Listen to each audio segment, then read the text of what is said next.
So, how do you follow up an awesome episode of Sleepy Hollow from last week? You follow it up with an equally impressive one this week.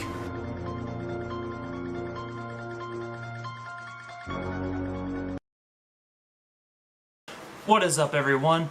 Jacob Jones here, or Joker777, whichever you prefer to call me. And you already know what this is about, it's in the title. This is the episode 5 review of Fox's new show, Sleepy Hollow. Easily one of my new favorite shows, really of all time. I really love this show. Last night's episode was another amazing one, and I'm gonna get into it. I'm gonna detail it. I'm gonna try and keep it a little bit more on the shorter side. I'm trying to, get it below maybe like 8-7 minutes. So let's get right into it. Last night's episode was about this little boy named Thomas. And Thomas is from the fabled the Lost Colony of Roanoke, which in Fable is the first colony that was actually established here in the Americas. It was not in Virginia, it was not Jamestown. But the reason why most people don't know about it is because Roanoke, actually, all the people just seemingly disappeared. No one knows where they went. So they find Thomas, and they find him in the woods, and they notice the first thing about him is he's got black veins running, throughout his entire body, really. And what ends up happening is he ends up spreading it to other people, and the other people get sick, and other people start dying. So they bring in the CDC. The CDC doesn't know a cure for it, and we later on find out why they don't know a cure, and this is a pretty big thing, is because the sickness was caused by the Horseman of Pestilence, or the first horseman, Conqueror.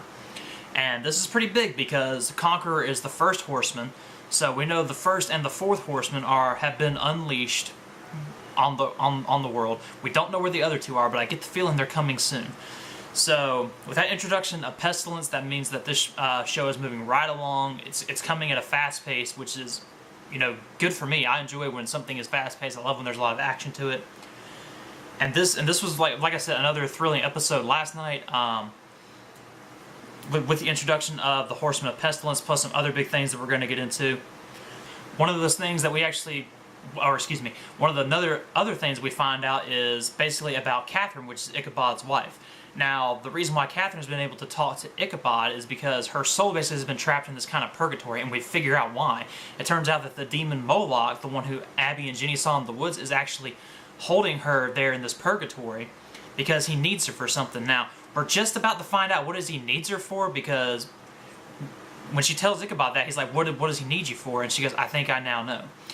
But before we can find out, Moloch basically pulls Ichabod out, because at this point, Ichabod has been infected with this sickness that Thomas was infected with. Now, the reason to note why it's important that Ichabod and Thomas share this relationship is because Thomas basically comes from the Lost Colony of Roanoke, and he speaks older, or Middle English is what they call it.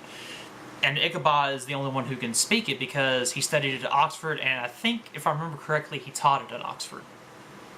And that's pretty much the story of it. Of course, that in the end they find out that in order to stop the spread of the infection and to stop the infection period is to baptize Thomas into the water. Another important thing to take away from this episode, I almost forgot to mention this.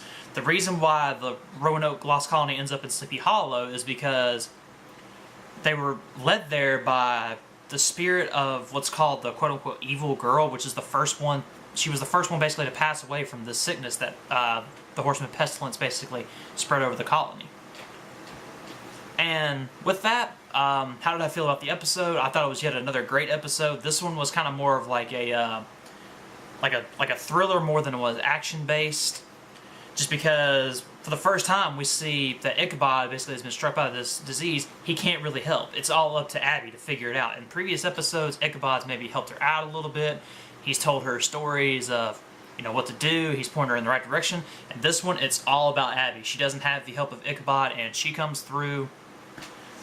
And really one of the most touching ways, she turns to her faith, and at first, she kind of questions this. She says she was asking God to give her a sign, and she basically says, okay, well, I don't get one, and then she puts her hands in the water, and she thinks about it, and she thinks about baptism, and that was basically how they stopped the Horseman of Pestilence's sickness, was through baptism.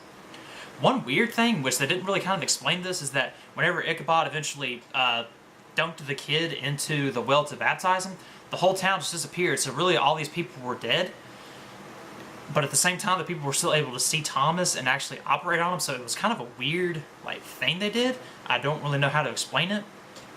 And here's also something else weird. This is the second time that I've noticed this. The Horseman of Pestilence is also known as the first horseman of the Conqueror.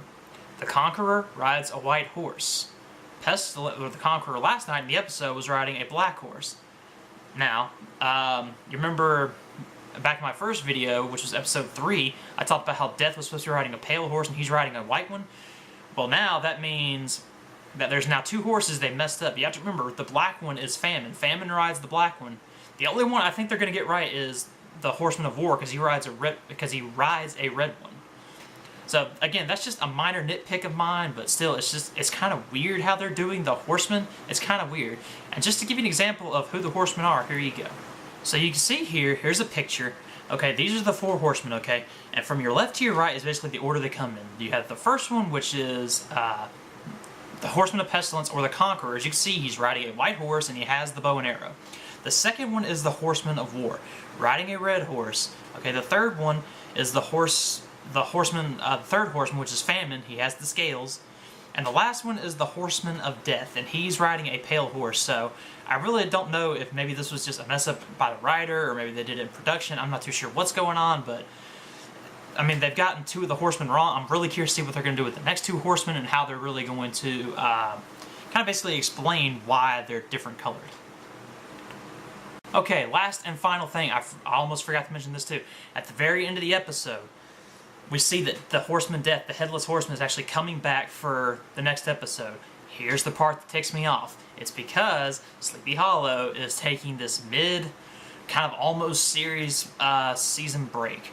And it won't be back for 3 more weeks. I do not like it when shows do this. I don't understand it. I get what they want to do with it. They want to build up hype. They want to get you interested, give you a taste, and then they want to take it away just so they can get you right back. But the problem is, if you're busy like me with school, you know, I just now have a new job that I'm working at. If you're busy with all that, you might not catch the next episode. Then you'll be behind, and then you'll catch the next episode. You'll be even more behind to the point where you're just not going to watch anymore. I don't understand why shows do this, but the next episode won't be in 3 weeks, which sucks for me because I'm loving this show. I want to see more, and for some reason, they're just taking it off TV for 3 weeks.